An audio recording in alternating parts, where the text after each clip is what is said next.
Before I had a chance to say anything like that, Ihaka said to me, rather fiercely, "Let's go talk in the hall." "Zoe, stay here," Ihaka said to her as he walked into the hallway. Something was spooking him. I chose to follow him without protest. The hallway itself wasn't as echoing as the rest of the library. The walls were dark brown, looking like a movie scene from the poem, The Raven. The sun shone brightly through the many windows it had. It didn't help with the mood, though. Ihaka whipped around, facing me and demanded, "Who the fracking hell are you?" "Max," I said, getting a little tired of explaining himself. "I'm a police colonel." Ihaka's eye twitched when I said that. "Zoe said she found you in the van. Why were you with the aides?" "I'm not. I woke up in the van, found Zoe, and both of us escaped." "So you're a superhuman?" "Yes. I died when I was out camping with my school and I was hit by lightning, then I was dragged underwater. When I woke up I was on this island in the middle of this lake, and I was kind of life and afterlife. The island was like Magnell, and then I was brought back to life with powers, so that I could help the world." Ihaka nodded, his eyes drooping in concentration. I chose this moment to ask my questions. "What year is this?" "What?" Ihaka said, bewildered.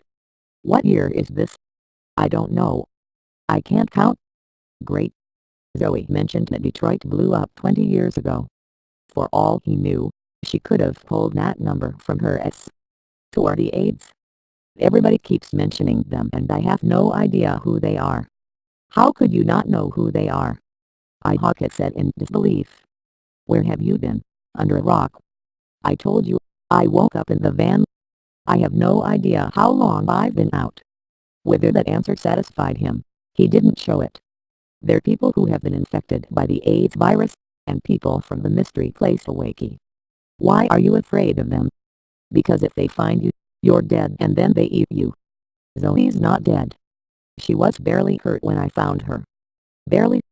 "Granted, her arm may have been artificial, but when he saw it, he thought somebody may have shot her." "They're weird about girls." Ihaka glanced down the hallway, making sure Zoe wasn't listening. "I don't know why. I have seen them kill over a dozen guys just to get to one girl." He paused. Then he added in a small sad voice, "They took my mother away." "Where? Where do they take them?" He shrugged his shoulders. "All we know is they grabbed them and we never see them again."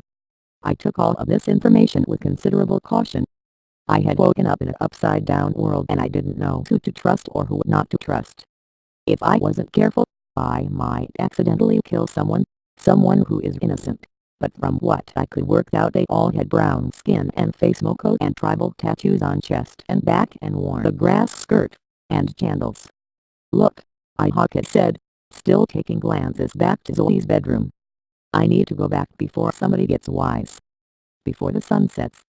Those guys you beat up are bored, bloodthirsty idiots, but sooner or later, they're going to wonder why some kids here are all by themselves." I didn't want him to go so soon.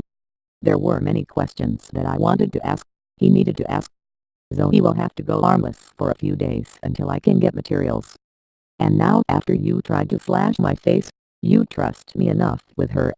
Why can't you stay?" To be continued.